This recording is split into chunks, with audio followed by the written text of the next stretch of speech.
بسم اللہ الرحمن الرحیم الحمد للہ رب العالمین والصلاة والسلام علی سید الانبیاء والمرسلین اما بعد فاعوذ باللہ من الشیطان الرجیم بسم اللہ الرحمن الرحیم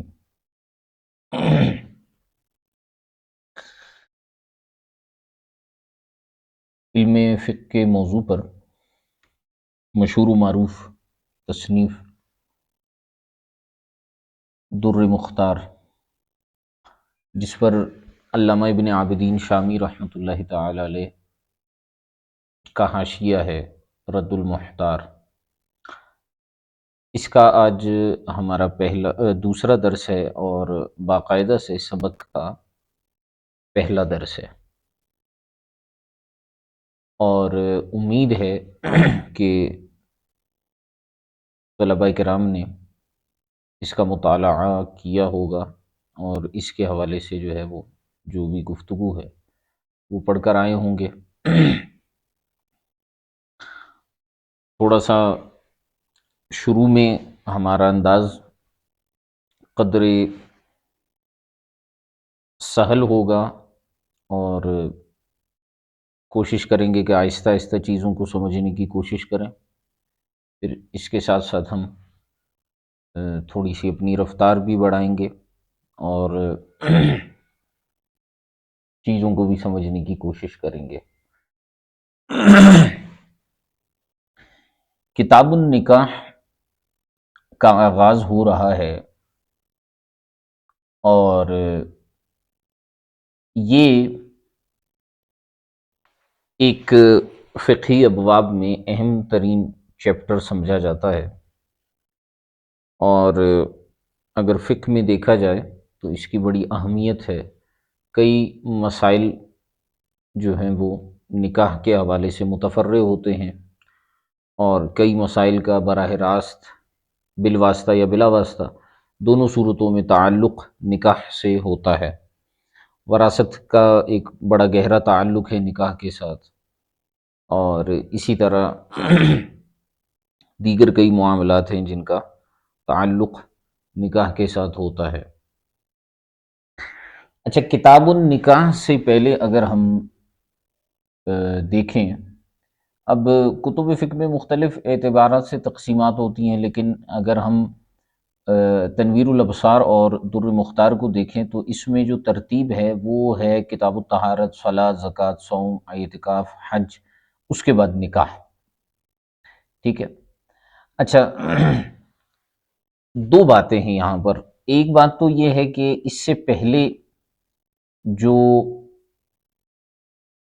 مضامین اور عنوان گزرے ہیں یا جو چیپٹرز گزرے ہیں ان کا تعلق عبادات سے ہے، اور عموماً کتب فقہ میں عقائد کو ذکر نہیں کیا جاتا ورنہ وہ بھی ہے، لیکن اگر عبادات کے اعتبار سے دیکھا جائے تو طہارت ہے، صلاۃ ہے، زکوٰۃ ہے، حج ہے۔ پھر عبادات میں بھی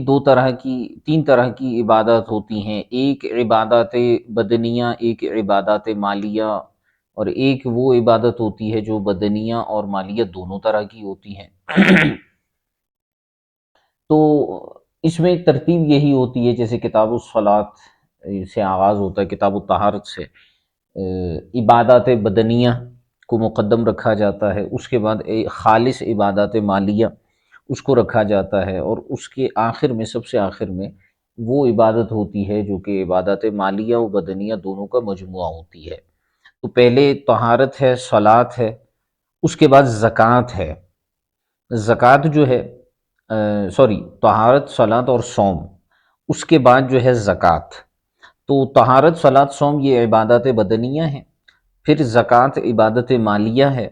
اور اس کے ساتھ ساتھ پھر جو ہے وہ اللہ آپ کا بھلا کرے حج جو ہے یہ عبادت بدنی بھی ہے، مالی بھی ہے، دونوں طرح سے ہے۔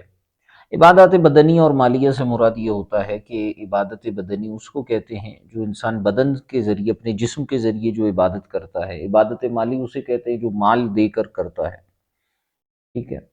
اچھا، یہ عبادات میں یہ چیزیں مکمل ہوتی ہیں، اس کے بعد آغاز ہوتا ہے معاملات کا۔ ٹھیک ہے، معاملات کو اگر دیکھا جائے تو ہم ایک چیز کو دیکھتے ہیں کہ وہ تو عبادات ہیں، خالص عبادات۔ ایک ہیں خالص معاملات، جیسے بیوع وغیرہ جو ہیں، بیع و شرع، یہ خالص عبادات ہیں۔ ان کے بیچ میں ایک ایسا عمل ہے جو کہ عبادات سے بھی تعلق رکھتا ہے اور معاملات سے بھی تعلق رکھتا ہے، یعنی اس کا تعلق حقوق اللہ سے بھی ہے، حقوق العباد سے بھی ہے، اور وہ ہے نکاح، کہ من وجہن یہ عبادت ہے اور من وجہن یہ معاملہ ہے،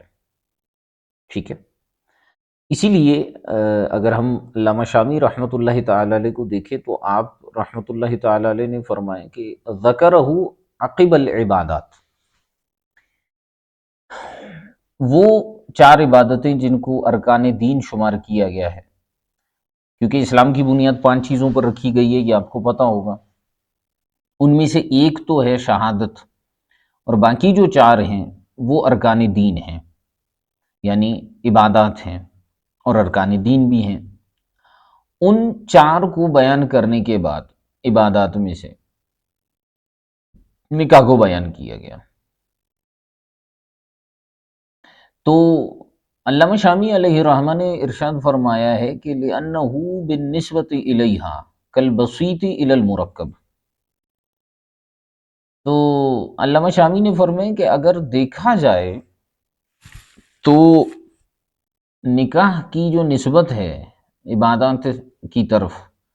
وہ ایسے ہیں جیسے بسیط کی نسبت مرکب کی طرف ہوتی ہے۔ بسیط وہ چیز جو کہ اللہ آپ کا بھلا کرے کسی چیز سے مرکب نہ ہو، مرکب وہ ہوتا ہے جس میں مختلف اجزاء ہوں، بسیط وہ ہوتا ہے جس میں کوئی جز نہ ہو، ٹھیک ہے۔ اچھا، اب مزید اس کی وضاحت کرتے ہیں، لِأَنَّهُ عِبَادَةٌ مِّن وَجْهٍ مُعَامَلَةٌ مِّن وَجْهٍ، جیسے ابھی میں نے آپ کو بتایا کہ من وجہن یہ جو ہے عبادت ہے، اور من وجہن یہ معاملہ ہے، عقد نکاح کیا جاتا ہے، ٹھیک ہے۔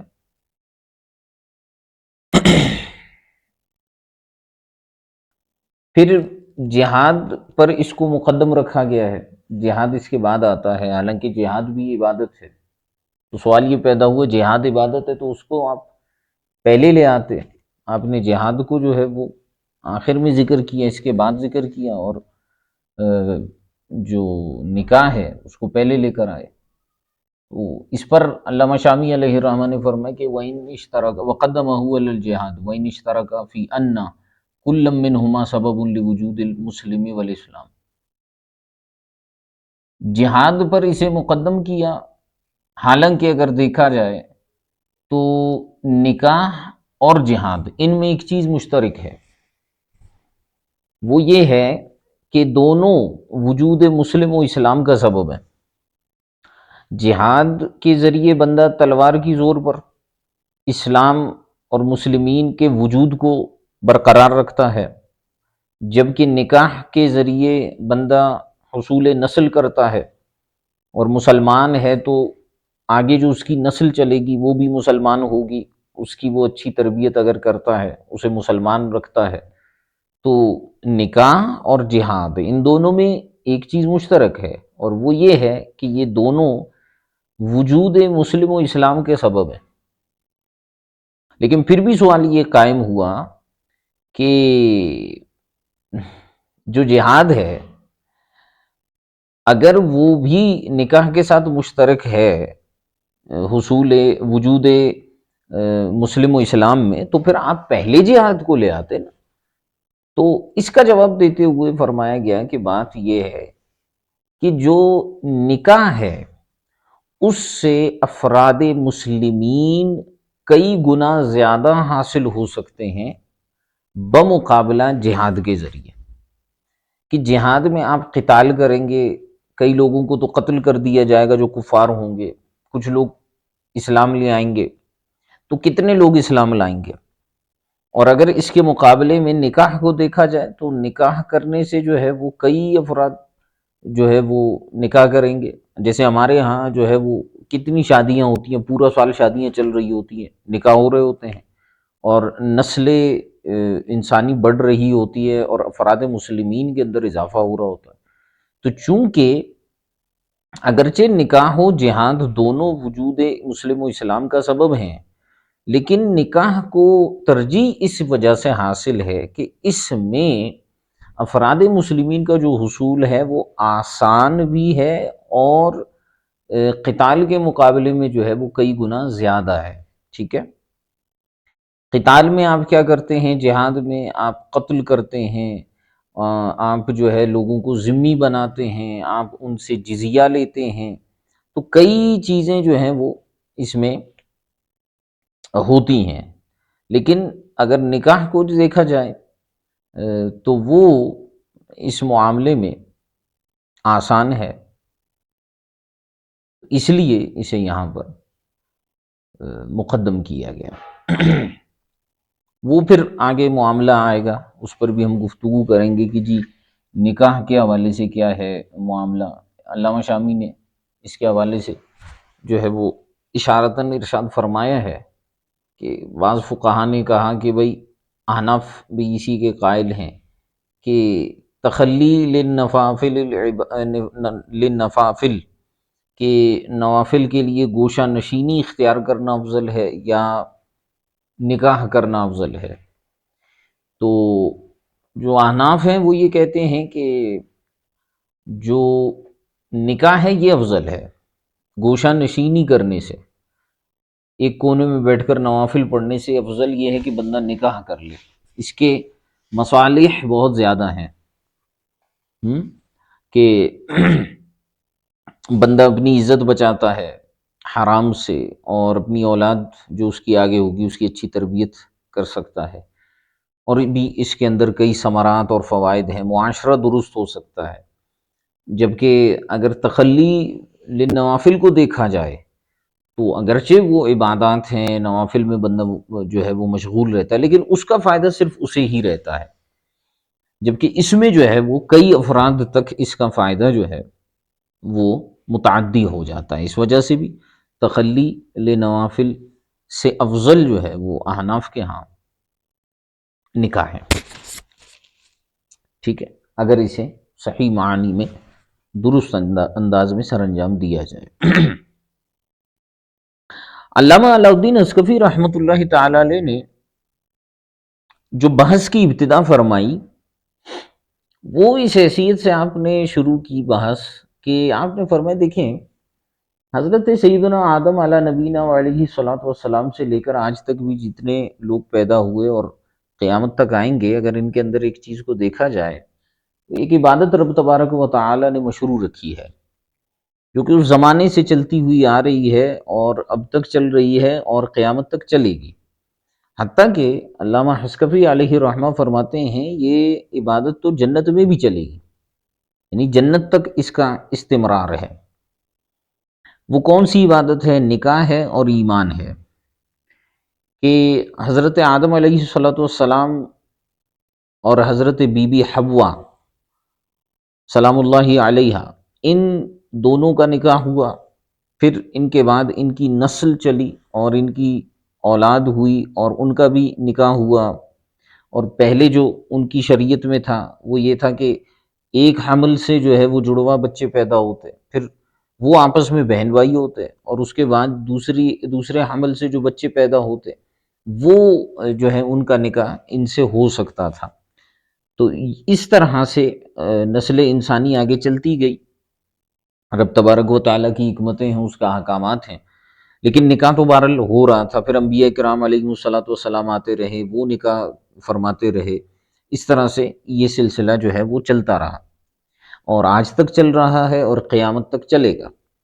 یہاں تک کہ جنت میں بھی لوگوں کو جو ہے وہ ازواج کے طور پر رکھا جائے گا، یعنی جنت میں بھی جوڑے ہوں گے۔ ٹھیک ہے، تو علامہ علاء الدین اسقفی فرماتے ہیں کہ دیکھیں یہ کیسی عبادت ہے عمدہ قسم کی، نکاح اور ایمان۔ ایمان حضرت آدم علیہ الصلوۃ والسلام سے چلتا آ رہا ہے، ابھی تک اہل ایمان ہیں، قیامت تک چلے گا، اور جنت میں بھی اہل ایمان ہی ہوں گے، معیار جنتیوں کا وہ ایمان ہی ہے۔ ٹھیک ہے، لیکن علامہ شامی رحمہ اللہ تعالی نے الاشباح والنظائر کے حوالے سے اس مقام پر تھوڑا سا کلام فرمایا۔ گویا کہ ایک جو ہے وہ اس میں کلام ہے صاحب اشباح علامہ ابن نجیم مصری حنفی رحمۃ اللہ تعالی علیہ، انہوں نے فرمایا کہ اگر آپ اس کو اس جہت سے دیکھتے ہیں تو اس میں تو نظر ہے، یعنی اس میں اعتراض بنتا ہے۔ فرمائیں کہ آپ اس کو عبادت کہہ رہے ہیں، ایسی عبادت جو جنت تک بھی چلے گی، نکاح۔ فرمائیں اگر غور کیا جائے تو دنیا میں اس کی جہت کچھ اور ہے، ٹھیک ہے، اور اگر اس کو ہم جنت کے اعتبار سے دیکھتے ہیں تو اس کی جہت کچھ اور ہوگی۔ یہ علامہ ابن نجم مصری علیہ الرحمہ نے فرمایا۔ فرمایا دیکھیں دنیا میں یہ اس حیثیت سے عبادت ہے کہ یہ جو ہے کثرت مسلمین کا سبب ہے، ہم، اور اس میں جو ہے انسان اپنی عزت بچاتا ہے، حرام سے محفوظ رہتا ہے، اور بھی اس کے علاوہ جو ہے وہ معاملات ہیں۔ اگر دنیا میں اس کے مقاصد کو دیکھا جائے نکاح کے تو وہ یہ ہیں، لیکن جنت میں یہ مقاصد جو ہے مفقود ہیں۔ جنت میں آپ کو حصول نسل نہیں کرنا، جتنے مسلمان ہیں وہی ہیں۔ ابھی ہم عقیدۃ الطحاویہ میں پڑھ رہے تھے کہ رب تبارک و تعالیٰ کو تمام جنتیوں کی تعداد کا علم ہے، نہ ان سے کوئی کم ہو سکتا ہے نہ زیادہ ہو سکتا ہے۔ اب جنت میں جتنے جنتی آ گئے اس سے زیادہ تو نہیں آئیں گے، نہ ان سے کم، وہ جنتی جنت میں ہی رہیں گے ہمیشہ ہمیشہ کے لیے، دار خلد۔ تو حصول نسل تو کرنا نہیں ہے، کثرت مسلمین کرنا نہیں ہے، اسی طرح اعفاف یعنی اپنی عزت کو محفوظ رکھنا، عفت کو محفوظ رکھنا، یہ بھی جو ہے وہ جنت میں اس کی ضرورت اور حاجت نہیں ہوگی، کیونکہ وہاں پر جو ہے وہ حوریں دے دی جائیں گی، اور دیگر اللہ تبارک و تعالیٰ کے انعامات اتنے ہوں گے، اور جنتی ویسے ہی دنیا کے ایک کڑے امتحان سے نکل کر وہاں پر آ چکے ہوں گے، تو اس لیے یہ دونوں چیزیں جنت میں تو مفقود ہیں۔ تو پھر آپ اس کو جنت میں کس حیثیت سے جو ہے وہ کہیں گے؟ بلکہ یہاں تک کہ حدیث مبارکہ میں آئے ان اہل الجنت لا یکون لہم فیہا ولد، جو جنتی ہوں گے وہاں ان کی کوئی اولاد نہیں ہوگی، یہ ایک روایت آئی ہے، ٹھیک ہے۔ اور اسی طرح جو ہے وہ ایک حدیث مبارکہ میں آیا المؤمن اذا اشتہا الولد فی الجنت کان حملہ ووضعہ وسنہ فی ساعۃ واحدۃ کما یشتہی۔ حضور فرماتے ہیں کہ بھئی جب کوئی شخص جو ہے وہ جنت میں مومن خواہش کرے گا اولاد کی، تو اس کا حمل، وضع عمل اور اس کی عمر ایک ہی لمحے میں اسی وقت ہو جائے گی جیسے ہی وہ اس کی خواہش کرے گا۔ اچھا اب ہو سکتا ہے یہاں پر آپ یہ اعتراض کریں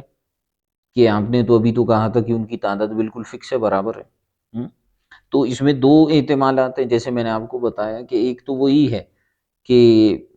جو ہے ان کی ایک حدیث جو اوپر گزری ہے ان اہل الجنت لا یکون لہم فیہا ولد، اہل جنتیوں کی وہاں اولاد نہیں ہوگی، ٹھیک ہے، تو اس حیثیت سے تعداد فکس ہے، جو جنت میں چلے گئے پورے ہو گئے۔ اور اگر اس حدیث کو دیکھا جائے جس میں فرمایا کہ اگر مومن چاہتا ہے اولاد تو پھر جو ہے اس کا حمل، وضع عمل اور یہ سارا کچھ ایک ہی لمحے میں ہو جائے گا، تو پھر تعداد بڑھ گئی، تو بالکل تعداد بڑھ گئی، لیکن جتنی تعداد آگے بڑھنی ہے اس کا علم بھی رب تبارک و تعالیٰ کو ہے، تو اس میں کوئی اعتراض نہیں ہے۔ تو اب یہاں پر دیکھیے صاحب اشباح نے جو ہے وہ علامہ حصکفی رحمہ اللہ تعالیٰ کے قول پر جو ہے وہ تھوڑا سا کلام فرمایا۔ اسی طرح مزید جو ہے ایک طریقے سے اور بھی انہوں نے اعتراض فرمایا کہ اللہ آپ کا بھلا کرے فَلِأَنَّ الذِّكْرَ وَالشُّكْرَ فِي الْجَنَّةِ أَكْثَرُ مِنْهُمَا فِي الدُّنْيَا، بھئی جنت میں جو ہے وہ ذکر و شکر جو ہے وہ دنیا سے زیادہ ہوگا، ٹھیک ہے، لأن حال العبد یصیر کحال الملائکۃ الذین یسبحون اللیل والنہار، کیونکہ اس کی حالت، ان کی حالت جو ہے وہ اہل جنت کی حالت ایسے ہوگی جیسے اللہ آپ کا بھلا کرے ملائکہ ہوتے ہیں، فرشتے ہوتے ہیں، ان کی طرح جو ہے جنتیوں کی حالت اور کیفیت ہو جائے گی کہ صبح و شام اللہ تبارک و تعالیٰ کا ذکر کریں گے۔ لا یفترون غایتہ ان هذه العبادۃ لیست بتکلیف بل ہی مقتضی الطبع، تو فرمائیں کہ اس کی انتہا یہ ہے کہ یہ عبادت جو ہے یہ تکلیف کے لیے نہیں ہوگی، بندے کو مکلف نہیں کیا جائے گا اس عبادت کا جنت میں، بلکہ یہ تقاضۂ طبیعیت کی وجہ سے ہوگا، ٹھیک ہے۔ تو بہرحال مقصد یہ ہے کہ علامہ شامی علیہ الرحمہ یہاں پر صاحب حشبہ کے حوالے سے علامہ ابن نجم مصری علیہ الرحمہ کی جو عبارت ہے اس کو لاتے ہوئے آپ نے ایک حیثیت سے علامہ حصکفی علیہ الرحمہ کے کلام پر نظر فرمایا، ٹھیک ہے۔ تو اس میں کوئی اتنا بڑا اعتراض نہیں ہے علامہ حصکفی پر کہ ان سے کوئی بہت بڑا کوئی تسامح ہو گیا ہے۔ علامہ علاؤ الدین حصکفی علیہ الرحمہ کا ایک اپنا نظریہ ہے اس میں، اور انہوں نے بھی اگرچہ ان جہتوں کو مد نظر رکھا ہوگا، لیکن آپ نے مطلقاً ایک بات ارشاد فرمائی۔ اب یہ جو در مختار کی عبارت ہے لیس لنا عبادت والی، آپ نے ایک مطلقاً ایک جو ہے وہ ایک گوشہ بیان کیا ہے اس کا کہ یہ ایک ایسی عبادت ہے کہ جو ہے دنیا میں بھی ہے اور جنت تک چلے گی۔ تو یہاں آپ نے یہ تو ذکر نہیں فرمایا کہ ایک ہی جہت سے چلے گی۔ ہو سکتا ہے آپ کے ذہن میں بھی یہی ہو علامہ حصکفی علیہ الرحمہ کے کہ دنیا میں اس کی جہت اور اس کے مقاصد مختلف ہیں، آخرت میں اس کی جہت اور اس کے مقاصد وہ مختلف ہیں۔ بہرحال اس کے بعد فرماتے ہیں ہوا عند الفقہاء، فقہا کے نزدیک عقد یفید ملک المتعتی، نکاح جو ہے، اب اس کی لغوی تعریف انہوں نے نہیں کی بلکہ براہ راست علامہ علاء الدین حصکفی علیہ الرحمہ اور علامہ تمرتاشی علیہ الرحمہ نے براہ راست اس کی جو ہے وہ اصطلاحی تعریف شروع کر دی فقہا کے نزدیک، اور فرماتے ہیں کہ یہ ایک عقد ہے، ٹھیک ہے، یہ ایک عقد ہے جو کہ ملک متعا کا فائدہ دیتا ہے، ایک ایسا عقد جو ملک متعا کا فائدہ دیتا ہے۔ عقد جو ہے وہ ایجاب اور قبول کے مجموعے کو کہتے ہیں، ایک طرف سے ایجاب ہو، دو متکلمین ہوں آپس میں گفتگو کر رہے ہوں، ایک کی طرف سے ایجاب ہو دوسرے کی طرف سے اسی ایجاب کا قبول ہو، ٹھیک ہے، اسے بھی عقد کہتے ہیں۔ اور اسی طرح سے عقد جو ہے وہ ایک بندے کے کلام کو بھی کہہ سکتے ہیں، وہ ایسے کہ ایک بندہ جو ہے وہ کیا کرتا ہے، ایک کلام کرتا ہے اور دوسرے کا قائم مقام بنتے ہوئے، یعنی ایجاب کرتا ہے اور کسی اور کا قائم مقام بنتے ہوئے جو ہے وہ قبول کرتا ہے، ٹھیک ہے۔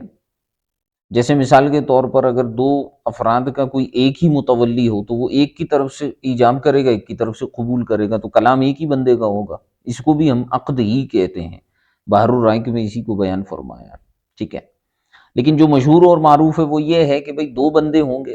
اور دو میں سے ایک ایجاب کرے گا اور دوسرا قبول کرے گا۔ اچھا، ایجاب اور قبول کس کو کہتے ہیں؟ کسی بھی عقد کے اندر پہلا جو کلام ہوگا، کسی بھی عقد کے اندر متکلمین میں سے جو پہلا کلام کرے گا اسے ایجاب کہتے ہیں، اور جو دوسرا کلام کرے گا اسے قبول کہتے ہیں، ٹھیک ہے۔ اب مرد ہے اور عورت ہے، اگر مرد جو ہے وہ کہتا ہے کہ میں نے تمہیں اپنے نکاح میں قبول کیا، اور عورت کہتی ہے کہ میں نے بھی قبول کیا، تو اب مرد کا کلام جو ہے وہ چونکہ پہلے تھا اس لیے وہ ایجاب ہے، اور عورت کا کلام جو ہے وہ قبول ہے۔ اور اگر عورت پہلے کہے کہ میں نے آپ کو اپنے نکاح میں قبول کیا یا میں نے آپ کو اپنے نکاح میں دے دیا، اور مرد کہے کہ میں نے قبول کیا، تو اس حیثیت سے عورت کا کلام ایجاب اور مرد کا کلام قبول، ٹھیک ہے۔ تو اس میں کوئی اتنی مشکل بحث نہیں ہے۔ ہاں، آگے تعریف میں فرمایا کہ عقد یفید ملک المتعتی، متن میں جو فرمایا کہ ایسا عقد جو ملک متعا کا فائدہ دیتا ہے۔ علامہ تمرتاشی نے علامہ علاء الدین حصکفی نے فرمایا ای حل استمتاع الرجل، ٹھیک ہے۔ یہاں سے انشاءاللہ الکریم ہم اس کو کل دیکھیں گے، آج اس کو ہم یہیں تک رکھ لیتے ہیں، باقی کلام اس پر اللہ نے چاہا تو کل ہوگا۔ کوئی سوال ہے تو پوچھ سکتے ہیں۔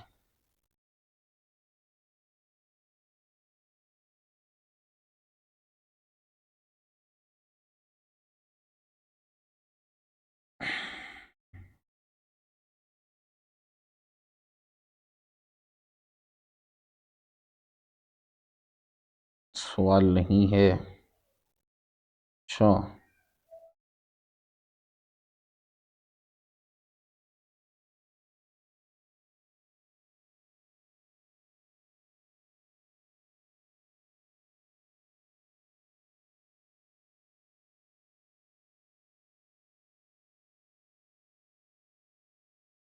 جی کوئی مشکل چیز ہے تو بتائیے۔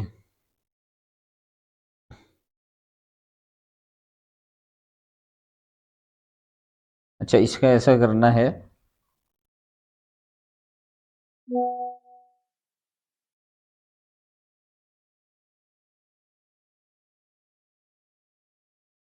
کیا عورت ایجاب کر سکتی ہے؟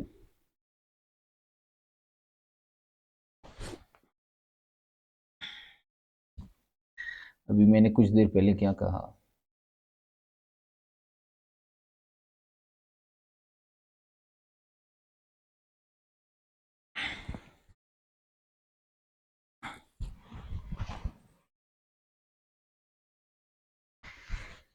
متعاقدین میں سے پہلا کلم جس کا ہوگا وہی ایجاب کہلائے گا، چاہے وہ عورت کی طرف سے ہو یا مرد کی طرف سے۔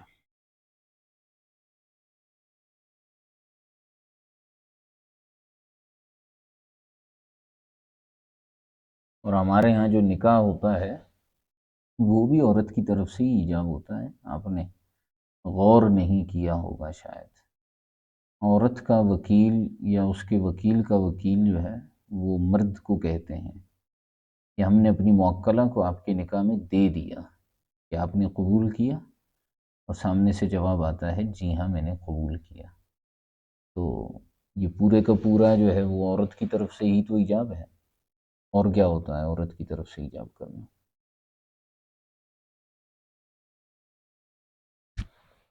بات آئی سمجھ میں؟ میرے خیال سے یہ کلیئر ہو گیا ہوگا آپ کا یہ سوال۔ اچھا، آگے بھی اس کی عبارت کی تیاری کیجیے گا، اور آج کے سبق کا خلاصہ مجھے چاہیے، جتنے بھی طلبہ ہیں سبق کا خلاصہ جو ہے وہ مجھے بھیجیں گے، اچھے انداز میں، خوبصورت انداز میں سبق کا خلاصہ ہونا چاہیے، سمجھ میں آئے کہ واقعی میں خلاصہ ہے۔ اچھا، یہ نوٹس نہیں بھیجیے گا مجھے، یہ نہ ہو کہ یہ نوٹس اٹھا کے مجھے بھیج دیے کہ جی استاد جی آج کے سبق کا خلاصہ یہ ہے،